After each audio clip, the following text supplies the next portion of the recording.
안녕하세요. 카카오 모빌리티 웹 FE 개발팀에서 프론트엔드 개발자로 근무하고 있는 최종선이라고 합니다. 접근성 개선이라는 문장을 보시면 어떤 생각이 떠오르시나요? 처음에 저는 아리아에 관한 속성을 붙여주는 게 다인 줄 알았어요. 하지만 그게 전부가 아니라는 것을 알았습니다. 생각보다 지켜줘야 할 규칙들이 많았어요. 다행히 회사 내에는 전문 QA팀이 계셨고 꼼꼼하게 제품을 파악해 개선 가이드들을 주셨죠. 하지만 계속 작업을 진행하면서 세 가지 의문점이 들었습니다. 첫 번째는 이 많은 가이드라인을 어떻게 외우지?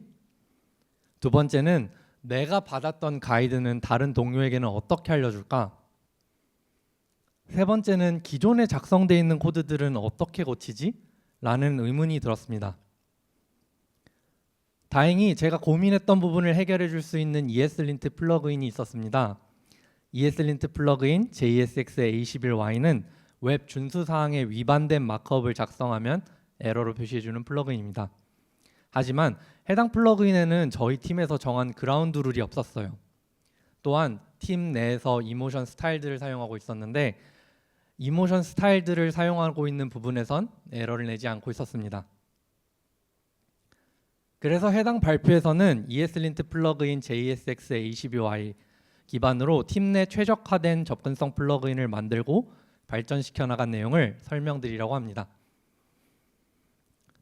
이 발표에서는 웹 접근성이란 무엇인지, 왜 하필 ESLint를 통해 문제를 해결하려고 했는지, ESLint 룰을 만드는 과정과 어떤 이슈가 있었고 이를 어떻게 극복했는지에 대해 말씀드리려고 합니다. 웹 접근성에 대해 설명드려 보겠습니다. 웹 접근성이란 장애인이나 고령자도 웹사이트에서 제공하는 정보를 비장애인과 똑같이 접근하고 이용할 수 있도록 하는 것입니다.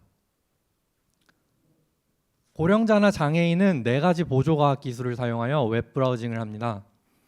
여기서 개발자는 스크린 리더가 콘텐츠를 올바르게 해석시키고 WCAG라는 웹 표준 가이드라인을 준수하는 것으로 접근성 개선을 합니다.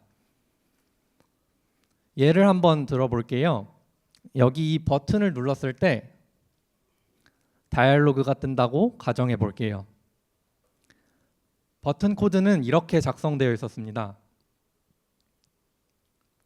이 코드로 스크린 리더가 콘텐츠를 올바르게 해석시키는 일과 웹 표준 가이드라인을 준수하는 것으로 접근성 개선을 해보겠습니다.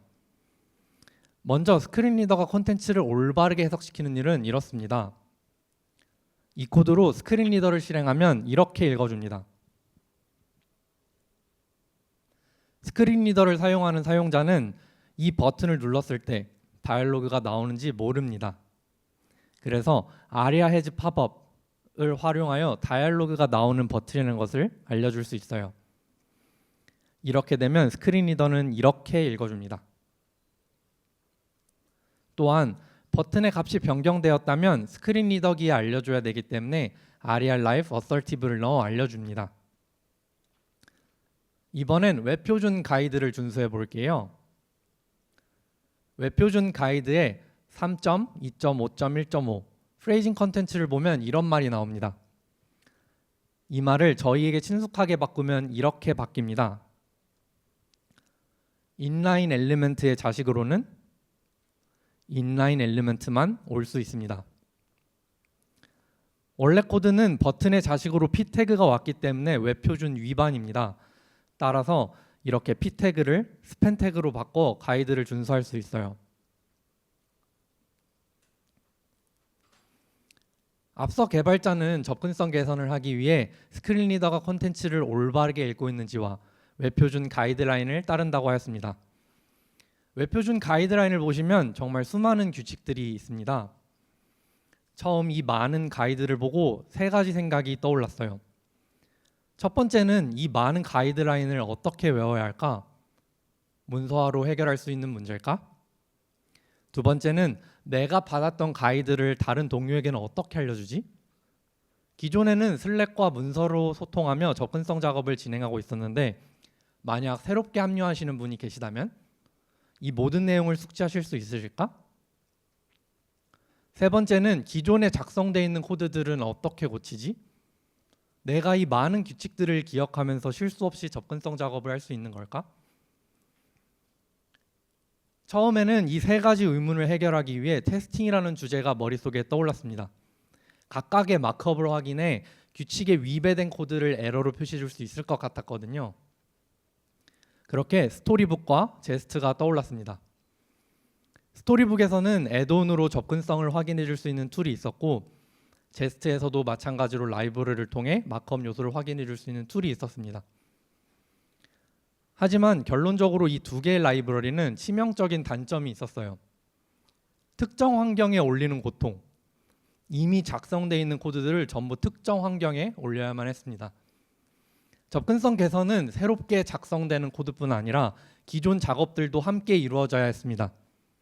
그 모든 코드를 스토리북 환경 혹은 제스트의 환경에 올리는 게 더 힘든 과정이라고 생각되었어요. 그렇게 대안을 찾던 중 코드에 빨간 줄이 그어져 있는 걸 발견합니다. 아, 이거라면 코드를 작성하는 와중에도 기존 작성되어 있는 코드도 고칠 수 있지 않을까 생각 들었어요. 그렇게 발견한 게 바로 이 ESLint 플러그인인 ESLint 플러그인 JSX-A21Y입니다. 해당 플러그인은 웹 준수 사항에 위반된 마크업을 작성하면 에러로 표시해주는 플러그인입니다. 이 플러그인이면 앞서 고민한 세 가지를 모두 해결할 수 있겠다 싶었어요. ESLint 플러그인 JSX-A21Y에 포함된 룰들은 외우지 않아도 되었습니다. 룰에서 나는 에러만 고치면 되었거든요. 플러그인을 통해 나는 에러 메시지는 해결책을 알려주었어요. 자세한 정보는 문서화가 되어 있어 빠르게 해당 에러를 고칠 수 있었죠. 또한 기존의 사람이 쉽게 간과하고 놓칠 수 있는 부분을 ESLint 플러그인이 방지해 주었습니다. 다른 동료에게 규칙을 알려주는 것도 편했습니다. 플러그인을 통해 나는 에러 메시지와 문서가 잘 되어 있었기 때문에 다른 동료에게 일일이 알려주지 않아도 되었어요. 기존 코드들도 ESLint를 실행하여 검사할 수 있었습니다. ESLint를 실행해 에러를 찾아내 기존 코드들도 모두 고칠 수 있었죠.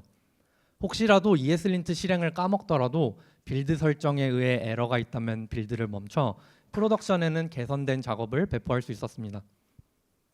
이렇게 기존 코드도 규칙을 기억할 필요 없이 같이 고칠 수 있었어요. 하지만 완벽할 줄 알았던 플러그인도 저희 팀에서는 한계가 있었습니다.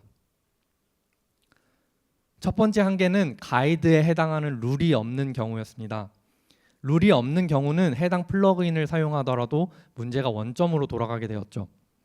하지만 만약 없던 룰을 만든다면 다른 프로젝트에서도 쉽게 해당 에러를 고칠 수 있지 않을까 생각이 들었어요.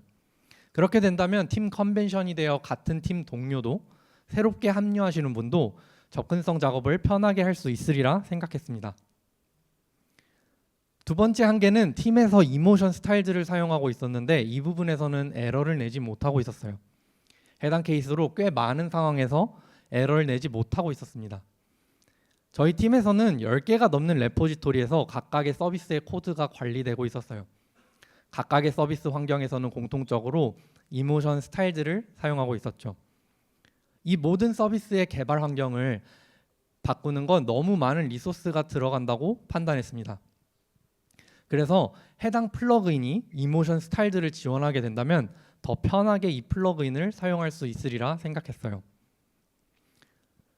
그래서 저는 ESLint 플러그인 JSX-A12Y를 확장하여 회사에 최적화된 ESLint 플러그인을 만드는 것을 생각했습니다.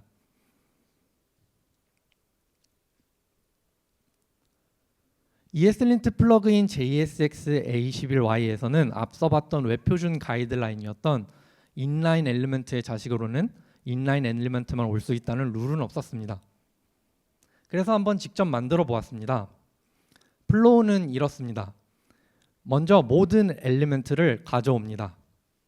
가져온 엘리먼트를 순회하면서 해당 엘리먼트가 인라인 엘리먼트인지 찾습니다. 만약 인라인 엘리먼트라면 자식들도 순회를 합니다. 만약 순회 중 블록 태그를 만나면 에러를 생성합니다. 이제 코드를 보겠습니다. 먼저 기본적인 코드 구조는 이렇게 잡을 수 있어요. 메타는 룰의 메타 정보를 담고 있습니다. 여기서는 문서 관련 정보를 쓸 수 있죠.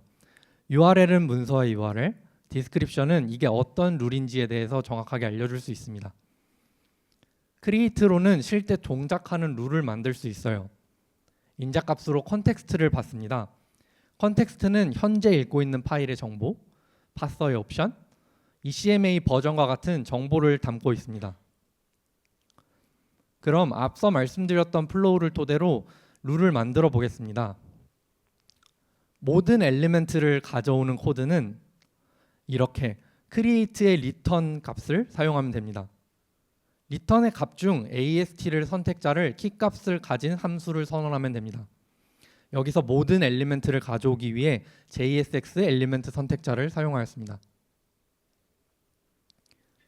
여기서 AST의 선택자라는 것은 CSS 선택자와 비슷합니다. ESLint를 실행하면 파서가 코드를 분석하여 AST를 생성하게 됩니다. AST는 소스 코드의 구조를 트리 형태로 표현한 것입니다. 여기서 JSX 엘리멘트 셀렉터를 사용하여 이런 노드들만 가져올 수 있죠. ESLint는 셀렉터로 가져온 노드들을 순차적으로 함수에 던져주게 됩니다. 그래서 이 함수로 모든 JSX 엘리멘트를 순회할 수 있죠. 두 번째로 해당 엘리멘트가 인라인 엘리멘트인지 찾는 코드는 이렇게 됩니다. 인자값이었던 노드의 정보를 읽어 태그를 가져올 수 있어요. 그리고 해당 태그로 인라인 엘리멘트인지 판별을 할 수 있죠. 세 번째 단계는 만약 인라인 엘리멘트라면 자식들도 순회하면 됩니다. 노드 정보에 children이 있기 때문에 해당 어레이를 순회시켜주면 됩니다.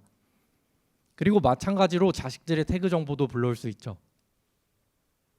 그리고 마지막 단계에서는 만약 블록 엘리멘트가 있다면 에러를 표시해주면 됩니다.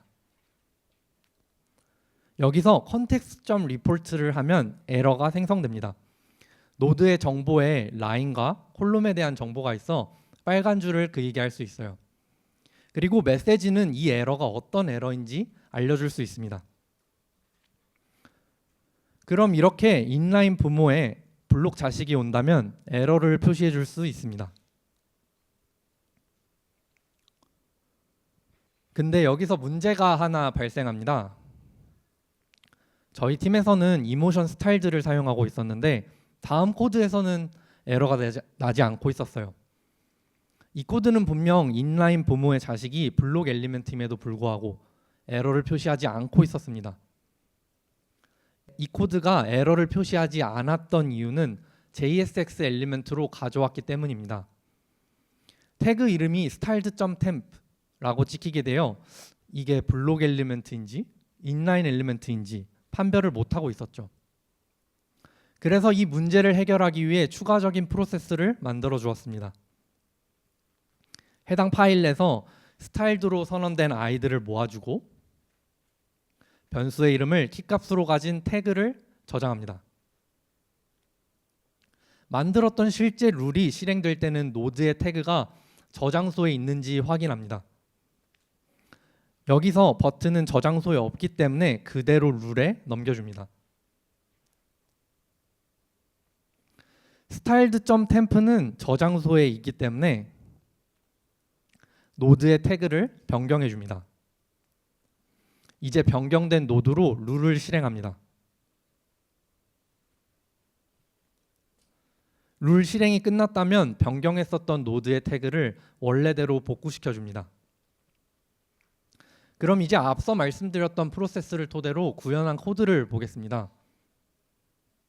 먼저 해당 파일 내에서 스타일드로 선언된 아이들을 모아주고 저장소를 만드는 코드는 이렇게 생겼습니다. 태그드 템플릿 익스프레션은 styled.temp, styled hello 같은 아이들을 모아주는 AST 셀렉터입니다. 저희 팀에서는 총 3가지 방법으로 스타일드를 사용하고 있었어요. 첫 번째는 오브젝트로 묶어서 사용하는 케이스, 두 번째는 디스트럭처링하여 사용하는 케이스, 마지막으로 변수를 선언해서 사용하는 케이스가 있었습니다. 첫 번째와 두 번째 케이스를 가져오는 방법은 이렇게 가져올 수 있습니다. 자세히 보시면 단지 네임을 가져오는 게 아니고 페런츠까지 참조하여 가져오는 모습을 볼 수 있죠. 그리고 일반적으로 변수를 선언해서 가져오는 케이스는 이렇게 가져올 수 있습니다. 스타일드에 태그를 저장해주는 부분은 이렇게 생겼습니다.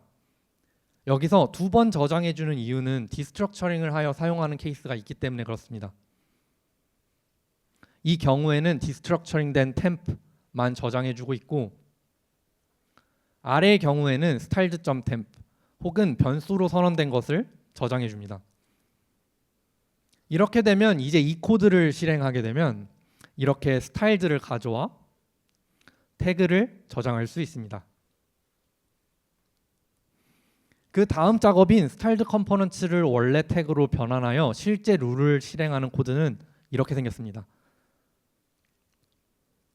만들었던 룰과 같은 노드를 지정하기 위해 기존처럼 JSX 엘리멘트로 셀렉팅을 합니다. 그리고 이제 해당 노드가 styled components 저장소에 있는지 찾아봅니다. 만약 저장소에 해당 값이 없다면 노드의 변경 없이 기존 룰을 실행하면 됩니다.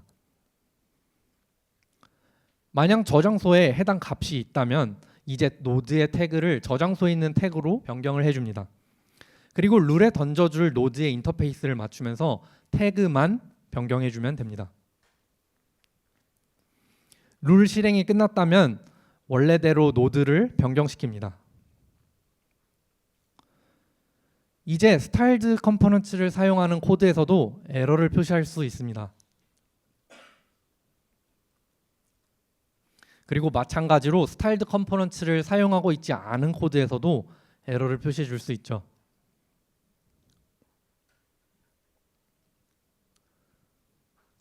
오늘 발표 내용을 정리해 보겠습니다. 해당 발표에서는 웹 접근성이란 무엇인지, 개발자가 웹 접근성을 어떻게 개선할 수 있을지에 관해 봤습니다. 접근성 작업을 진행하면서 3가지 의문점이 들었고 이를 해결해 줄 수 있는 ESLint 플러그인을 발견했습니다. 하지만 2가지 이유로 해당 플러그인을 팀에 적용하기에는 어려웠습니다. 첫 번째는 가이드에 없는 룰이었고, 두 번째는 이모션 스타일드에 대한 지원이었습니다. 그래서 직접 룰을 만들게 되었고, 이모션 스타일드를 지원해 줄 수 있는 ESLint 플러그인을 만들어 보았습니다. 제 발표가 어렵게만 느껴질 수 있는 접근성 개선을 조금은 쉽게 만들어 줄 수 있었으면 좋겠습니다. 발표 들어주셔서 진심으로 감사합니다.